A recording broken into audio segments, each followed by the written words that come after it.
Assalamualaikum warahmatullahi wabarakatuh. Kami calon guru penggerak Angkatan 9 Kabupaten Karimun, Provinsi Kepulauan Riau akan melakukan demonstrasi kontekstual modul 2.3 coaching untuk supervisi akademik bersama Rindu Moneto Nenggolan dari SMA Negeri 1 Pundung, Ika Mbak Soleka dari SD Negeri 015 Pundung, Erwinda dari SMA Negeri 3 Pundung. Zonasi dari SMKN Pundung Utara. Selamat menyaksikan.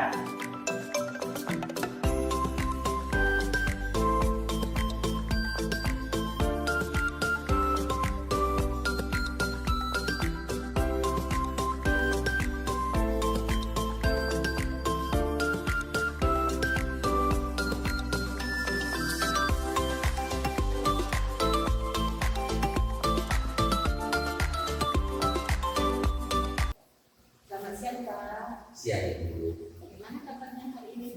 Baik, bisa sehat juga. Kegiatan hari ini juga berdasarkan proses belajar mengajar juga. Alhamdulillah. Nanti kan Bapak mau masih Juni terhadap anak. Siap. Jadi sebelum itu kita ngobrol-ngobrol dulu ya Pak ya. Boleh. Pada kesempatan ini, kos dan gaji ini akan saya amati dan akan saya nilai sesuai dengan hitungan saya nih Pak. Atau yang pertama itu bagaimana proses itu apakah sudah berjalan sesuai alur kita apa belum, kemudian bagaimana kos mengajukan kepada gubernur ini kepada izinnya, dan yang terakhir bagaimana koci menanggapi dan meresponi pertanyaan dari kosnya, tapi tidak melupakan dari risiko itu sendiri Pak ya. Siap. Itu berupa pemerintahan, kemudian berproses selanjutnya dengan pikiran, dan yang terakhir kita melaksanakan kompetensi. Oke. Jadi sebelum melakukan observasi ini, ada beberapa pertanyaan yang ingin saya tanyakan kepada Bapak. Boleh? Boleh. Iya. Yang pertama nih, kompetensi apa nih yang ingin Bapak kembangkan pada saat kajian? Oke, terima kasih. Yang paling saya ingin kembangkan itu adalah bagaimana proses kehadiran guru saya dalam menghadapi proses saya nantinya itu. Saya juga akan mencoba melakukan dengan baik dan aktif sehingga nanti sebisa saya nih akan mengajukan pertanyaan-pertanyaan yang berbobot sehingga menemukan data yang juga bagaimana untuk mencari solusi. Oke, berarti ada 3 kompetensinya Pak ya. Siap. Itu kehadiran penuh, kemudian menghadapi aktif, dan mengajukan pertanyaan berbobot. Jadi dari 3 kompetensi yang Bapak sebutkan tadi, kompetensi mana nih yang ingin Bapak kembangkan secara spesifik?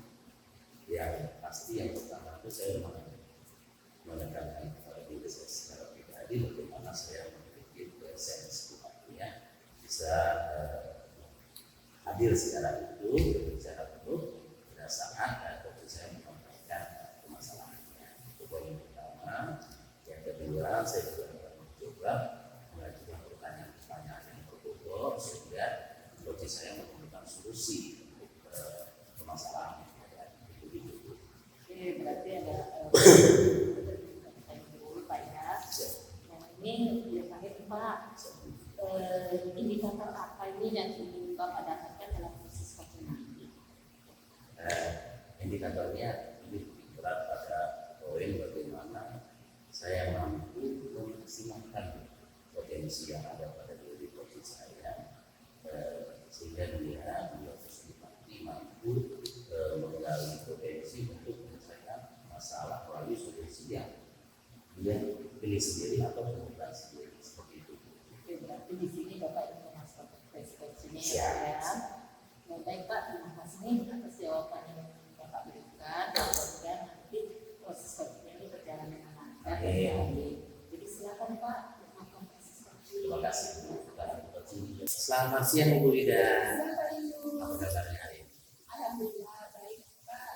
Bapak apa kabarnya nih? Baik ya, bagaimana dengan aktivitas kegiatan hari ini? Alhamdulillah baik Pak. Terima kasih. Nah, dengan hal yang serius saya kalau boleh tahu apa yang ingin mau sampaikan silakan. Ini Pak di sekolah kami itu Ya. guru-guru dalam kegiatan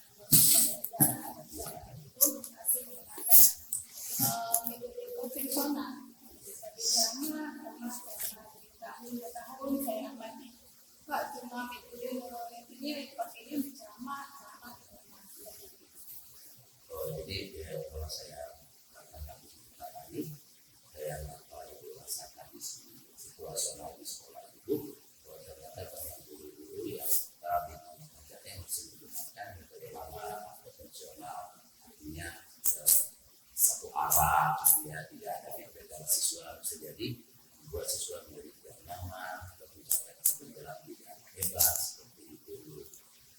Kalau lebih spesifik untuk izin, apa yang menjadi tujuan itu dalam konsep permasalahan ini? Harapan saya yang saya inginkan adalah adanya sebuah perubahan, perubahan di mana kegiatan proses pembelajaran di kelas itu sangat interaktif, antara guru sama murid, dan murid itu tertantang untuk berpikir kreatif, inovatif. Selain itu juga kita kan berada di era digital nih, otomatis semua informasi itu sebenarnya didapat oleh seorang murid. Jadi bagaimana kita mengelola, menghantarkan anak itu agar bisa berkompetisi sesuai dengan jam. Berarti memang poin yang terbesarnya memang kalau boleh saya sedikit menyampaikan, mungkin kategorial di sekolah itu kurikulumnya mungkin sedikit ketinggalan zaman ya Bu.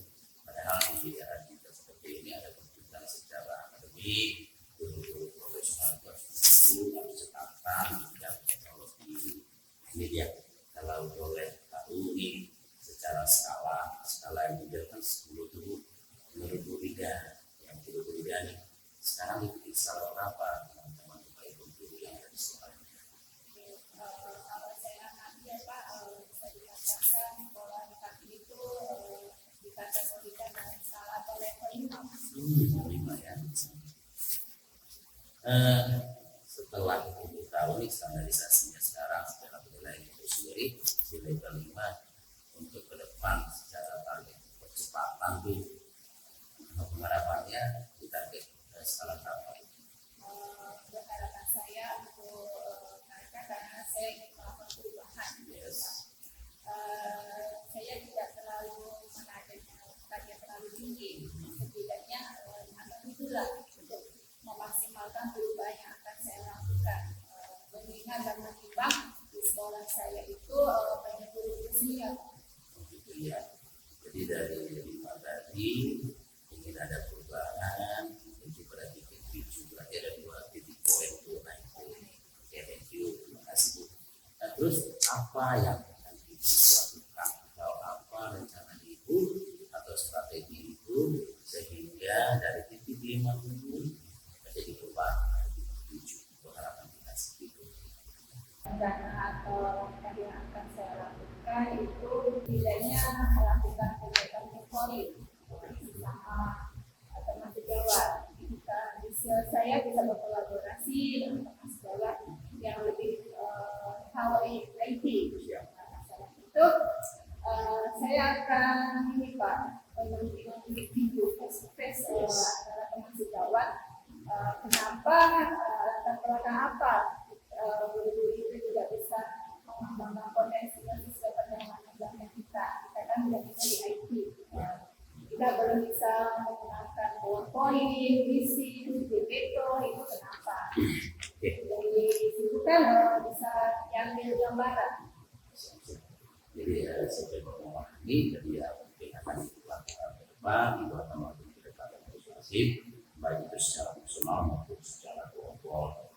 Jadi juga mengatakan bukannya kita sifatnya mengajari ya Bu, tapi sifatnya kita berbagi hal-hal yang kita miliki, kita berbagi buat teman-teman sebagai wacana peningkatan kualitas kehidupan sendiri. Satu nih tambahan dari saya misalkan ini, kalau boleh siapa saja yang bakalan dilibatkan dalam berkolaborasi itu? Yang akan saya libatkan yang pertama adalah kita sebagai petunjuk, karena kan saya melakukan pendampingan individu bersama otomatis saya harus bersama berkolaborasi, mendapatkan diri menjadi permintaan dulu Pak, teman sejawat bagaimana latar belakang permasalahan yang dihadapi supaya saya bisa menentukan dengan hidup, saya bisa melakukan langkah-langkah atau strategi selanjutnya. Selain itu Saya juga akan berkolaborasi dengan kepala sekolah bagaimana cara menangani dan fasilitas apa yang diberikan. Terima kasih ya, saya tanggapi bahwa secara stakeholder, sekolah, bahwa kemajuan sekolah itu adalah kemajuan bersama. Seperti yang disampaikan Ibu tadi, ada di situ kemitraan, ada kolaborasi. Nah, saya sangat sependapat dengan apa yang Ibu sampaikan. Tapi di sini posisi kita tidak sama, ya tidak sama. Mungkin di lain waktu bisa kita panjang dalam mengikuti seperti itu. Nah, saya ingin kamu ini sedikit lagi setelah bertemu dengan saya nih, kemudian artinya kita berbicara, kita sharing, kita bertukar pikiran, apa yang kita rasakan saat ini. Yang saya rasakan pada hari ini sangat bersyukur Pak, sangat bangga atas kehadiran Pak Ibu memfasilitasi saya bertukar pikiran saya di sini, sehingga dari pertanyaan-pertanyaan Bapak itu bisa menggali pikiran saya untuk saya